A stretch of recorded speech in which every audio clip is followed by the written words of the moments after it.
Hey, how y'all doing? I want to talk to you about. I did a podcast on Patreon, and it's about the judicial system. And as you know, the judicial system is an unfair and unjust system, and it's been that way since the beginning of slavery, since the beginning of the government formation. And this is a lot of what I talk about in my podcast because you need to know how the system is built and the reason why people are going to prison for a lot of numbers. And when you think about how the system was built, I just saw a show called 13th. It was a documentary. I just saw it last night for the first time. But when I was on a radio show with Shelly Lynn, DJ Lifehouse, and the name of the radio show that you can go and look at is ktuh.org, and you'll find information on what we were talking about. But one of the things that I do cover in my book, The End of Systematic Racism, is that I talk a lot about the system and how the system is broken and how the judiciary system was set up through the government system. Think about, in the movie, I saw that there was information about a movie called The Birth of a Nation. Now, The Birth of a Nation actually formed a racist nation. It was the reason why they started burning crosses with the Ku Klux Klan. That was something that they didn't even do before. They started that because of the movie.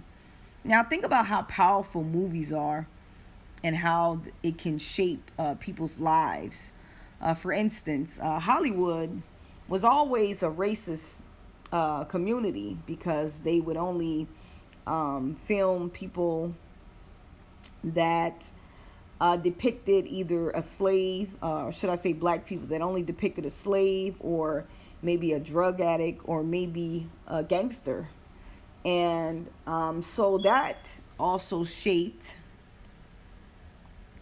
the lives of black people and black children, and they were influenced a lot by the movies and the TV shows that were being shown that showed a lot of gang violence, a lot of people going to prison. That was being shown in the movies as well. So movies and entertainment can have a large impact on people's lives and how they are, right? So the judiciary system was unfair to begin with because that movie, The Birth of a Nation, actually birthed people to label black people as criminals. And so, especially the black man. So because of that, the government decided to get together with their legislation and create laws to make sure that the cops would arrest black people just for bogus charges. It wasn't just bogus charges, but they would also set black people up. So I know that's hard to believe, but that happens. They were set up with drugs, and they called it a war on drugs. So just imagine this. Where would black people get drugs from? Where would we get cocaine from? We don't have access to any of that. We don't. We never did. We were set up and framed a long time ago. This has always been happening to the neighborhood. When you think about the TV show Snowflake, you think about how it was the CIA or the FBI that sent the drugs to the black neighborhood. Black people don't have access to Colombians. We don't have access to go to their country and get drugs. No, we don't have that type of access.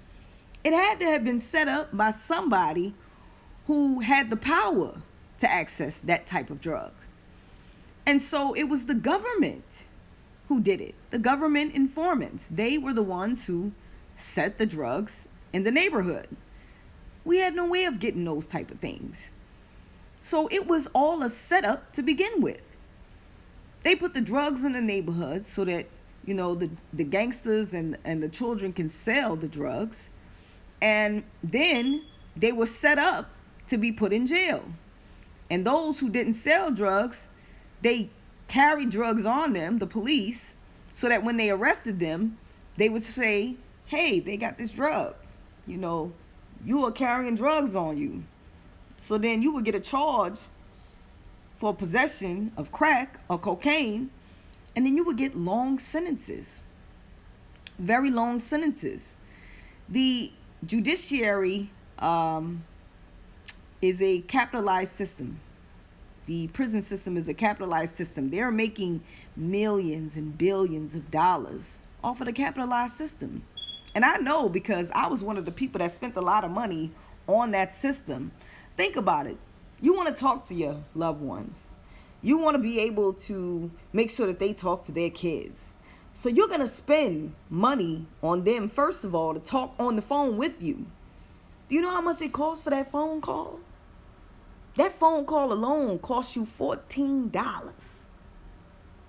And they only give you about 5 minutes, maybe 10 minutes, if that, for you to talk to the person that's on the other line, that's in prison.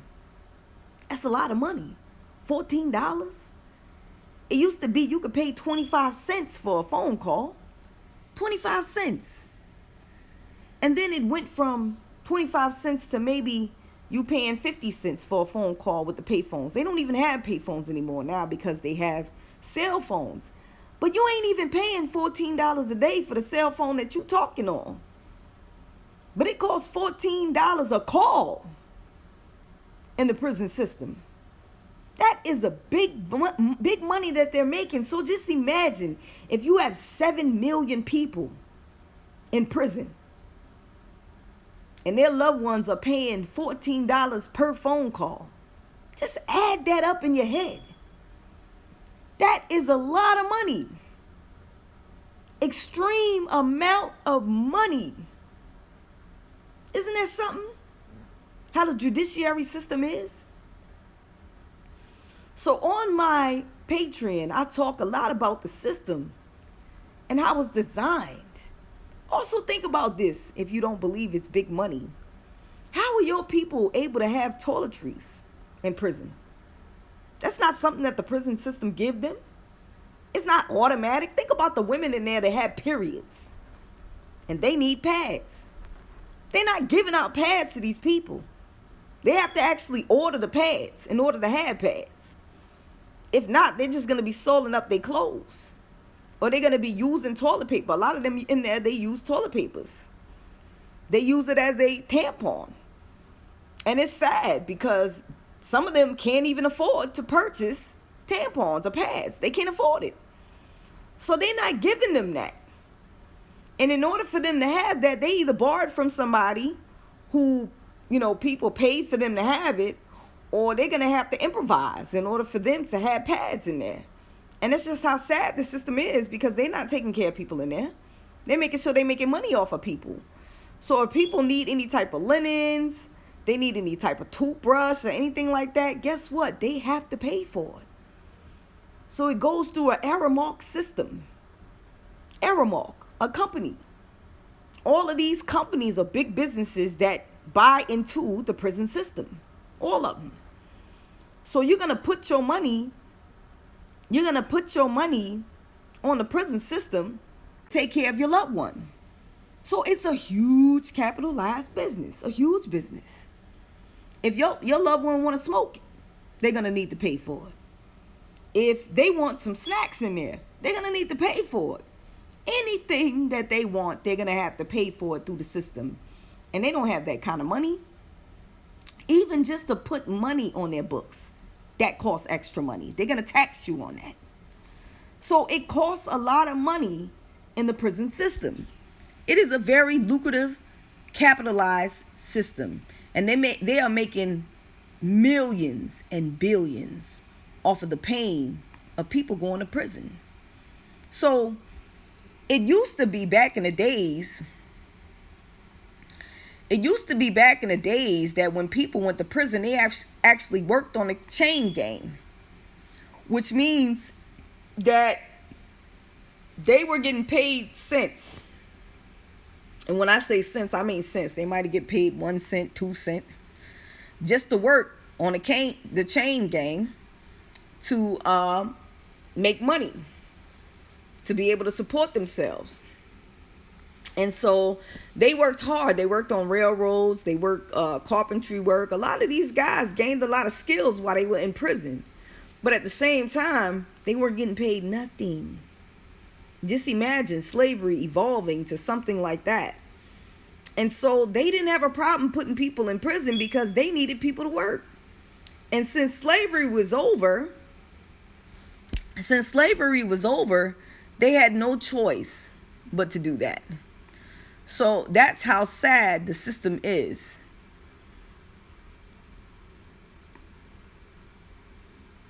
That's how sad the system is. So when you think about the system, you think about how unfair it is and how much money that they are charging people.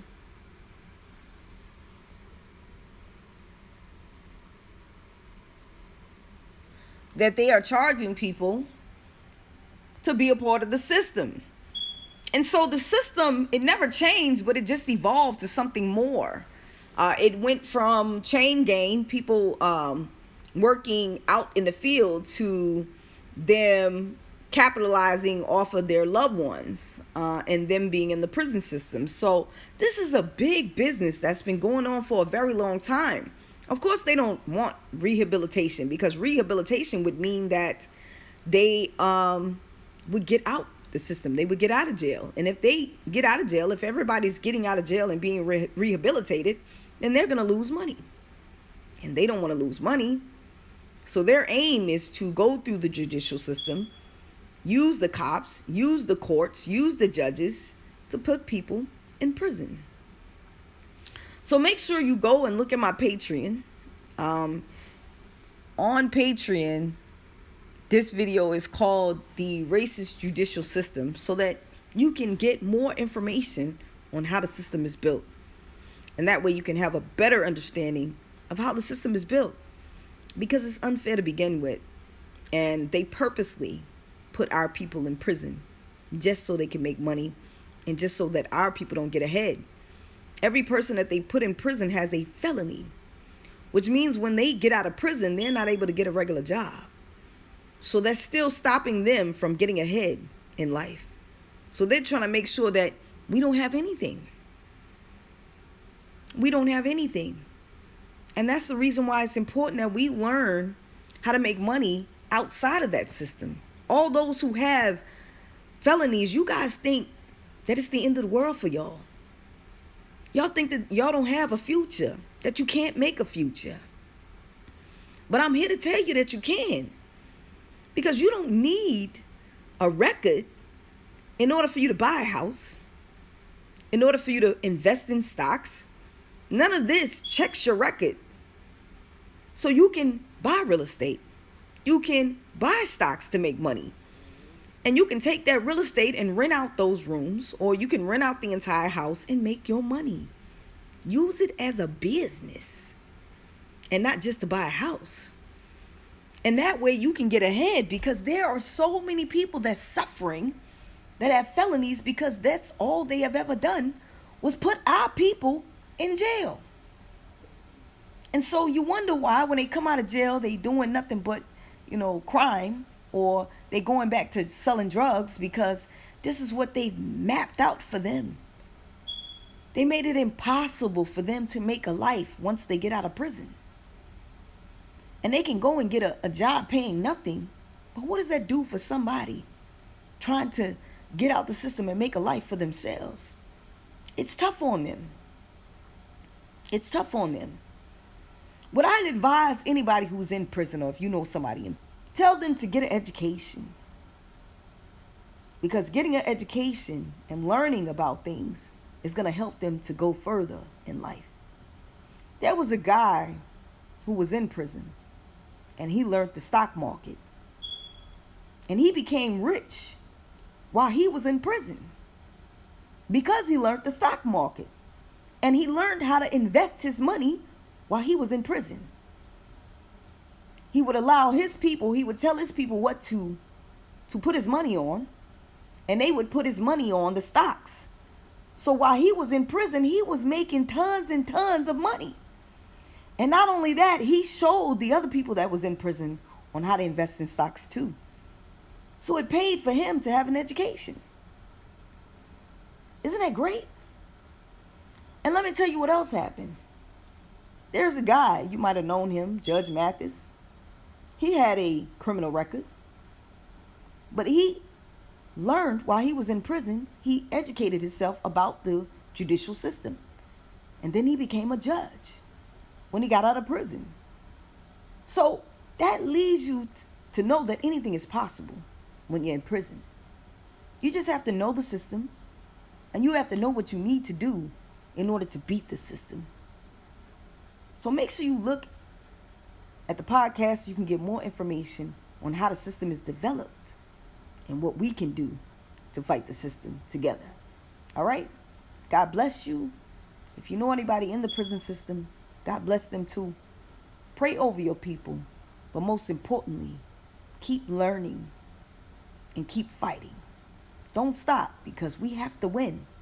We have to win against the prison system. And I tell you exactly how to win in my podcast. So make sure you go to Patreon.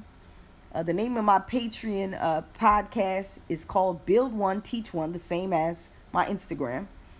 And then you want to look under the racist judicial system so you can get more information. All right? God bless you. You have a wonderful day.